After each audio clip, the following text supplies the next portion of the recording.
Robert Saleh said that their guys trust him and that Zach has had a good week of practice. Mike White has still earned the right to be QB1. The curious question is, what is going to happen after this game? We have been covering the New York Jets quarterback controversy extensively on this channel. It's one of the more captivating stories in the NFL right now. How often do you hear of a number 2 overall pick getting replaced by a late round journeyman quarterback? It drew parallels to the Tom Brady, Drew Bledsoe situation from 2 decades ago, and is one of the more exciting stories right now. And the latest evolution of this story turned the entire situation upside down. So before we get to the content, I wanted to give you guys a bit of an announcement. I'm not going to be here for the next 3 weeks. I tweeted this out on Twitter. I'm going to take my family to Dubai, Turkey, and Israel over the next 3 weeks because I think we could all use a little vacation. I should be back in time for the playoffs, and I do fully intend on taking my equipment with me so I could attempt to create content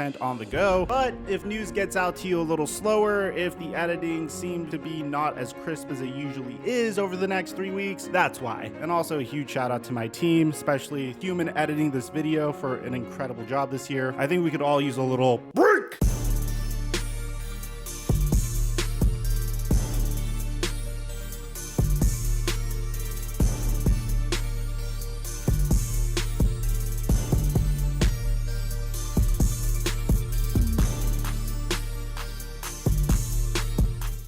So cringy.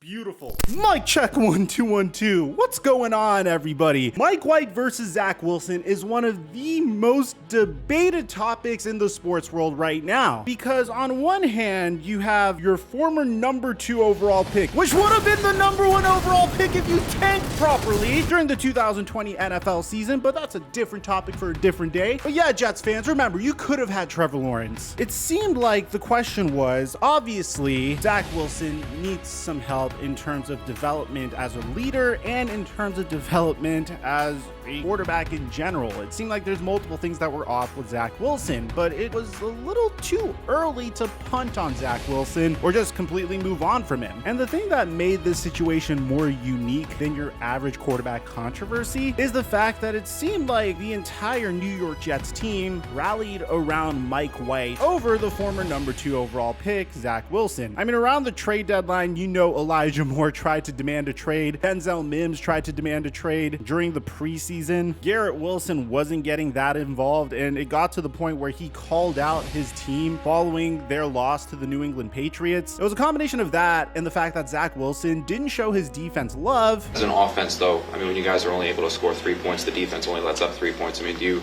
you feel like you let the defense down at all? No. That resulted in Zach Wilson getting benched. It wasn't necessarily a problem with his play, don't get me wrong, his play was definitely holding the New York Jets back, but it was that in conjunction with the fact that he just didn't know how to be a leader in the locker room. There are many instances in NFL history of a player just not being that good at the game of football, but since he's a good locker room guy, he's able to stick around longer than usual. A lot of the NFL is your ability to network with the humans that are around you. I mean, look no further than the great Pat McAfee. I mean, the man retires, he becomes buddies with AJ Hawk. He's a very likable human being. There's a reason why his jersey is on my backdrop. And as a result, he's able to bring Aaron Rodgers onto his show consistently. And that exemplifies what a NFL player needs to do, especially if you happen to be the quarterback of the team. You don't have to have everybody like you, but at the very minimum, you need to be a good leader. And in Zach Wilson's case, all he had to do was come out and say he played like and show his defense some love, because his defense has been incredible this year. But alas, that's not what he did. And ultimately, that's what resulted in everybody's favorite underdog, Mike White, getting another go. And this is where the debate begins, because Mike White has been 1-2 as the starting QB for the New York Jets. But it goes a little further than that. I mean, Mike White was able to get Garrett Wilson at the very minimum targets during his 3 starts as the starter for the New York Jets. He had 15 targets versus the Minnesota Vikings. On top of that, the New York Jets offense didn't look terrible with Mike White under the helm. His stats aren't going to blow you away. He has a 62% completion percentage. He threw for 952 yards, 3 touchdowns, and 2 interceptions. But it's his ability to make the right play on a consistent basis, and the fact that the team just honestly loves him, as you could see from the fact that they're wearing Mike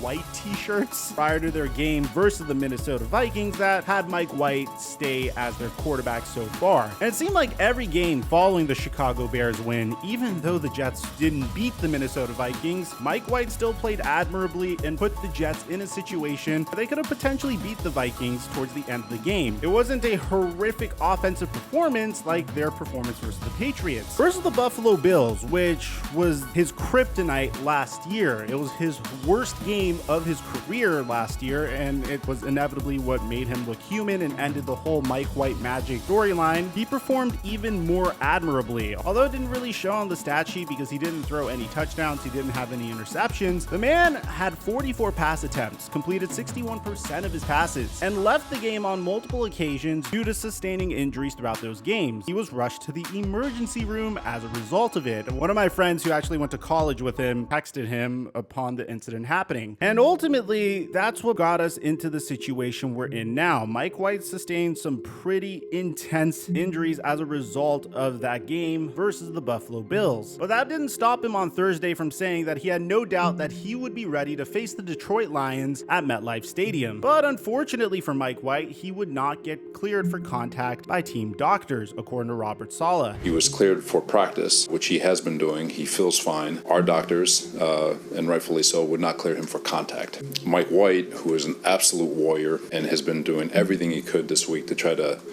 find another opinion to get him onto the football field, to find somebody who will clear him for contact, has exhausted every measure he possibly can because he wants to be out there for his teammates. That opinion will not change, and it's gotten to the point where we could drag this out to Sunday, guys, but this is one of those deals where we got to do what's best for the player and protect the player from the player. I honestly believe that. I mean, you're talking about a man that left the game and came back multiple times during his game versus the Buffalo Bills. And this is where the head coach smokescreen gets to be a little fun, because according to Robert Saleh, he said on Wednesday that the Jets were still working as if Mike White was going to play this week. He didn't mention that White still had to be cleared for contact. There might have been some gamesmanship at play, keeping the Lions in the dark as long as possible. Well, apparently this didn't necessarily work, because the Lions actually saw this coming, and we'll get to that in a second. Now, the article continues to say that White was cleared for practice, but he was made a limited participant on Wednesday and Thursday, and Saleh said that they made an organizational decision Thursday night to make the change. The Jets didn't announce their quarterback plans by Sunday. White could return Thursday night against the Jags, but Saleh acknowledged that it would be a challenge on a short week, and White will be re-evaluated on Monday. So as a result of all of this, guess who's going to get another opportunity to be the quarterback of the New York Jets? First reported by Adam Schefter, Jets doctors will not clear Mike White for contact before Sunday's game versus Detroit, and thus Zach Wilson will start against the Lions. White wanted to play and has practiced, but Jets doctors are not signing off, thus Wilson is back as the Jets starting QB. I have a lot of respect for Mike White, man, because it seems like this man is trying to cling on to the starting QB job and not let go. He realizes this is his opportunity, and he knows that if Zach Wilson even gives the Jets a glimmer of hope or taps into a little tiny bit of his potential, then obviously the Jets are going to try to ride with Zach Wilson, as they should. He's their number 2 overall pick. This game is huge for the Detroit Lions season, man. I mean, they're doing their absolute best to make a playoff push, and apparently, according to Josina Anderson, it doesn't necessarily seem like Zach Wilson has won over his former teammates yet. And it's not to say that people don't like Zach Wilson, but they are, showing how they feel about Mike White, not only in terms of how he comports himself, but his durability and his spirit. So the fact of the matter is that Zach Wilson has some work to do, not only with his performance, but showing first and foremost that he just gets it. He has the pedigree, and Robert Saleh has said multiple times that they're not giving up on their franchise quarterback. Now, here's what Saleh had to say about starting Zach Wilson. We feel very comfortable about Zach's preparation as the first string quarterback, adding that Wilson has received a quote-unquote normal workload for a starter in practice, and that he knew at the beginning of the week there was a strong possibility that Wilson would have to start. Honestly, shout out to this article for setting the record straight. Rich Cimini has been doing a wonderful job covering this. Huge shout out to him. Wilson Wilson has won 5 of 7 starts, but has only 4 touchdown passes and an NFL worst 56% completion rate and only has 183 passing yards per game. He was benched after a 77-yard performance against the New England Patriots on November 20th. After the game, he created a firestorm by refusing to take any accountability for a poor offensive outing. His comments irked many players. 3 days later, an emotional Wilson apologized in front of the team. Bear in mind, the Jets said from the very beginning that they needed to reset and give Zach Wilson an opportunity to really reflect on what he said and to sharpen his fundamentals without the pressure of having to prepare for an opponent. And from the very get-go, they said this. They didn't want Mike White to be the permanent starter. They just wanted to have Zach Wilson sit back and focus on his development a little bit more, because at the end of the day, man, this is a number 2 overall pick, and you don't want Zach Wilson to essentially become Blake Bortles 2.0, a player that was drafted to be a project in the NFL, but was immediately thrusted into the starting QB role, had a great defense that was backing him up, and didn't necessarily have the opportunity to focus on his abilities as a QB because the pressure of preparing for games week after week after week obviously comes first. So this is a great opportunity for Zach Wilson. I think 1 month at this point is enough to watch why the Jets love Mike White, what Mike White does properly. He does have better physical tools than Mike White. It's just Mike White has significantly better leadership abilities and is significantly better at decision making than Zach Wilson has been so far. Now, obviously, this is a huge game for the Detroit Lions, and ironically, the Detroit Lions saw this entire situation coming, according to Tim Twentyman and Ian Rappaport. Tim Twentyman says that the Lions head coach Dan Campbell said that they were preparing this week to see Zach Wilson at QB on Sunday, and while the Jets were adamant this week about Mike White starting, the Lions say they figured it out regardless. So let me know in the comment section down below what you guys think about all this, man. Aside from that, I'm your boy Mike. I'm dropping our mic until our next upload.